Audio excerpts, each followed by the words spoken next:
My small story today is actually every day I train people Thai boxing downtown and midtown, and I just actually finished training some guys now, and I love doing what I'm doing. I love training people. I love teaching people the martial arts. I get a lot out of it. Hopefully they get a lot out of it. I had no idea.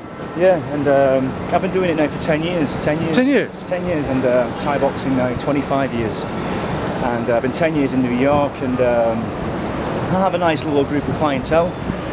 And I work like, 6-7 days a week. I don't complain, it's great. I'm not complaining if I'm working. Life is good.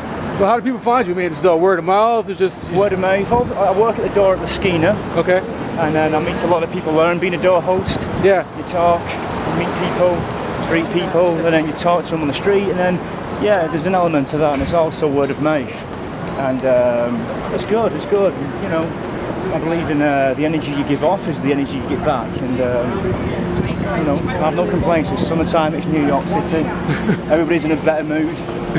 Beats being rainy England where it's always raining. Yeah, where are you from? Manchester. Oh man. Just outside, a little town called Bolton outside Greater Manchester, so I've been there, and like I say, I used to come to New York in the mid-90s, and I fell in love with New York, and I made a promise to myself to come back, and I've been here for 10 years now. It's the best 10 years of my life. So, Mike, when you showed up, were you teaching Thai classes as well? Yes, or? Yes, I was teaching Thai classes. I was a special ed teacher in England, and I used to fight professional in the UK.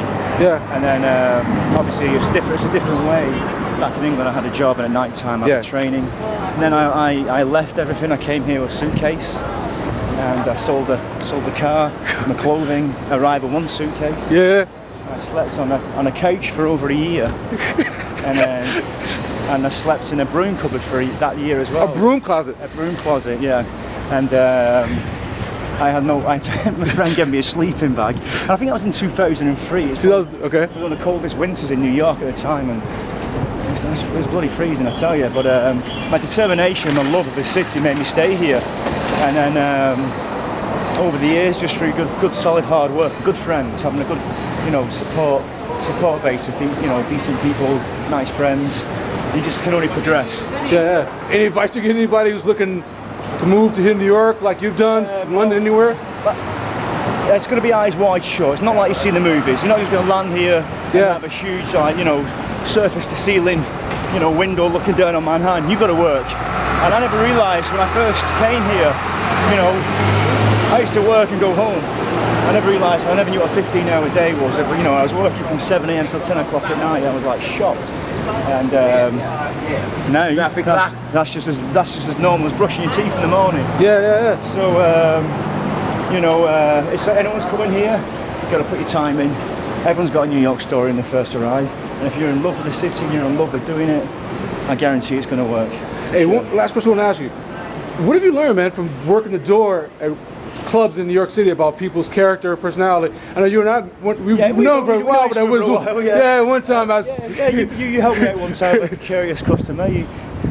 Basically it's what I learned. And it was funny, I had no idea that here you are could protect me, and I was annoyed because I was being rude to you, but just be nice to people. Yeah. It never hurts to be nice. It never hurts. And one thing I learned, and when we have new people in the door, we always say is, treat everybody like you never know what that person has, and the person you least expect. When somebody walks in, you never know that might be a spectacular artist or a musician, or never judge a book by its cover as well. This guy might come in, he might look like he's never showed or washed for 6 days.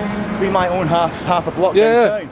And that's one thing, it's like never judge a book by its cover, because everybody has a different story, and it's such an exciting city with such different personalities. You never know who it is. And Mike, how would you tell people to approach the door? Because you always hear people say it's about who you know. You guys are pretty tough. It's just, is it really about? I go off people's energy. If you come in and you're polite, and it's like I like to think I'm polite. And if you're polite to somebody, and you give off good vibration, good energy, there's absolutely no reason why you can't get in or anywhere. I mean, people say you're strict in the door. It's not. I have people say, oh, he's too hard on the door. But if you walk up to someone and say, I'm going downstairs, it's like, it's kind of like you don't exist. You got your back up against the door. But 99.9% of the people who do come in are always nice. Cool. And that's nice. It's just that 0.1%. That's no big deal. Is there a website where people can find you, dude? You can see me on, let me see the website. I'll be on the Hensel Gracie website. I train at Hensel Gracie Gym in Midtown Manhattan, and I also work, train, fight on Broadway. If you go on worktrainfight.com, you'll see me there as well. Hey, any health advice for anybody? I mean, because any 3 steps or any advice, like things they should be doing in the summer? Easy way to... Obviously, cut down your booze. A lot of people, you drink more when you're in New York. It's very, you know, we live in such small apartments, we go out every night.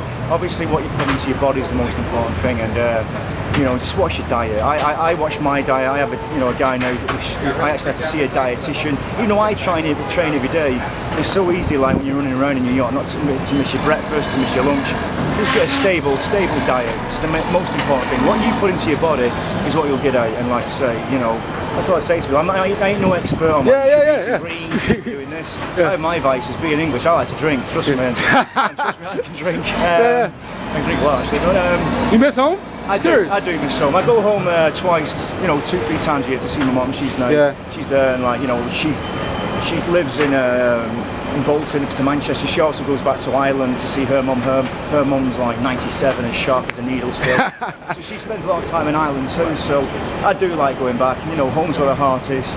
But when I'm back home, you know, it's like I love coming back to New York. 3 or 4 days, I'm like, let's get back to New York. You know, that's what I'm like. Wicked. Thank you, dude.